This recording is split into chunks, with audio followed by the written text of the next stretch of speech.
लेकिन इस समय आप देख रहे हैं टीवीएस मोटर आपकी स्क्रीन पर लेकर आएंगे। फरवरी में कुल बिक्री 2.97 लाख यानी कि 2,97,000 गाड़ियां कंपनी ने बेची हैं। ये फिलहाल आंकड़ा कंपनी ने किया है पेश। इसके साथ ही दूसरी कंपनियों के भी बिक्री के आंकड़े सामने आए हैं। तो बिक्री के आंकड़े वैसे ऑटो कंपनियों के लिए फरवरी के महीने में कैसे उभरे हैं, इस पर फोकस करते हैं। यातिन, टीवीएस मोटर का आंकड़ा 2,97,000 गाड़ियां इन्होंने बेची है फरवरी के महीने में। बाकी कंपनियों का क्या हाल रहा? तो देखिए, जहां तक कि ऑटो कंपनीज की बात है तो एक चीज मैं क्लियर करना चाहता हूं। देखिए, जो आंकड़े आए हैं ग्रोथ तो है ही, लेकिन एक बात हमको ध्यान रखनी चाहिए, कंस्ट्रेंट है, क्योंकि सेमीकंडक्टर जो भी कार में इलेक्ट्रॉनिक्स लगते हैं, जो भी वायरिंग लगती है, उसके साथ सेमीकंडक्टर को जोड़ना जरूरी है और उसके बाद गाड़ी शुरू होती है। एक इंपॉर्टेंट स्पेयर पार्ट की शॉर्टेज ग्लोबल मार्केट्स में आई हुई है। तो आप मारुति की बात करें, महिंद्रा एंड महिंद्रा की बात करें, टाटा मोटर्स की बात करें, अशोक लेलैंड की बात करें, सभी कंपनियां एक सुर में कह रही हैं कि सेमीकंडक्टर की शॉर्टेज की वजह से प्रोडक्शन हम कर नहीं पा रहे हैं, डिमांड काफी हेल्दी है मार्केट प्लेस में। तो ये जो आंकड़े हैं, ये सेमीकंडक्टर की शॉर्टेज की वजह से थोड़े बहुत यहां असर हमको देखने को मिला है। लेकिन बहरहाल जो आंकड़े आए हैं मारुति सुजुकी के, इन लाइन विद एक्सपेक्टेशन कहूंगा, 12% की ग्रोथ यहां देखी गई है। लगभग 1,64,000 यूनिट्स मारुति ने बेचे हैं फरवरी महीने में, और उसमें एक्सपोर्ट की भी अगर आप बात करें तो वहां भी हमको 12% का ग्रोथ देखने को मिला है।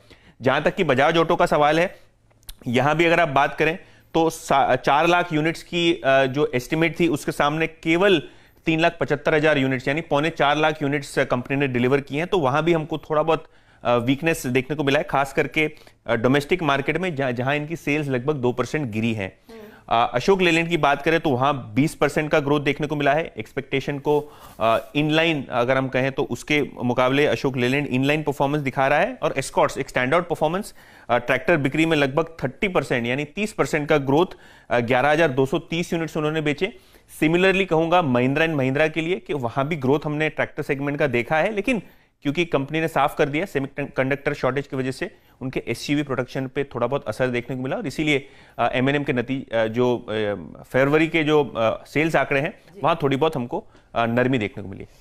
लेकिन ओवरऑल एक डिसेंट महीना, और टीवीएस के आंकड़े तो आप देख ही रहे हैं। शुक्रिया यातिन इस अपडेट के लिए। टू व्हीलर बिक्री स्पेसिफिकली टीवीएस मोटर कह रहा है 21% का इजाफा और टोटल बिक्री में 18% तक की वृद्धि। मार्केट एक्सपेक्ट कर रहा था 3 लाख यूनिट से बेचेंगे, उसे 3,000 कम बेची हैं। नंबर्स अच्छे हैं और इसीलिए वो स्टॉक रैली करता हुआ। चलिए इन स्टॉक्स पर हम नजरें बनाए रखेंगे। हेलो दोस्तों, अगर आप अपना पैसा शेयर मार्केट में इन्वेस्ट करके लाखों रुपए कमाना चाहते हैं तो आज ही आप स्टॉक के साथ जुड़कर अपना डीमैट अकाउंट आप बिल्कुल फ्री में ओपन कर सकते हैं, जहां पर आपका ब्रोकरेज चार्जेस बिल्कुल ना के बराबर लगता है। ब्रोकरेज लगता है तो सिर्फ इंट्राडे ट्रेड में, वह भी सिर्फ 20 रुपए। तो आज ही आप स्टॉक के साथ में जुड़ सकते हैं, लिंक डिस्क्रिप्शन में है, क्लिक करें और अकाउंट ओपन। आपको स्क्रीन पर नजर आएगा आरसीएफ, जो आज फिर डबल डिजिट गेन्स दिखा रहा है। BML, shipping corporation of India, IRCTC, ये वो काउंटर्स है जहां पर तेजी देखने को मिली है। दूसरी तरफ ऑटो बिक्री के आंकड़े आ रहे हैं तो ऑटो एंसिलरी स्टॉक्स में भी तेजी ही नजर आई है। मदरसन सुमी 7% ऊपर, तो प्रिकॉल, जेटी की 80, आपका टीवीएस श्री चक्रा, इन सब में अच्छे वॉल्यूम्स पर खरीदारी जरूर देखने को मिली है।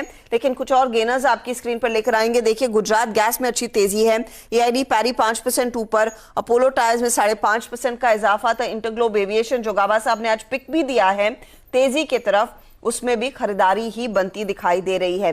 लेकिन बैंकों में हल्की मुनाफा वसूली, खासतौर से वो बैंक जहां पर एक अच्छा खासा तेजी का रुझान था पिछले हफ्ते, चाहे वो कैनरा हो, बैंक ऑफ बड़ौदा हो, बंधन हो या फिर बैंक ऑफ महाराष्ट्र, यहां पर हमने देखा है कुछ मुनाफा वसूली का प्रेशर बनता दिखाई दिया है। तो ये फिलहाल मार्केट का ओवरऑल हाल।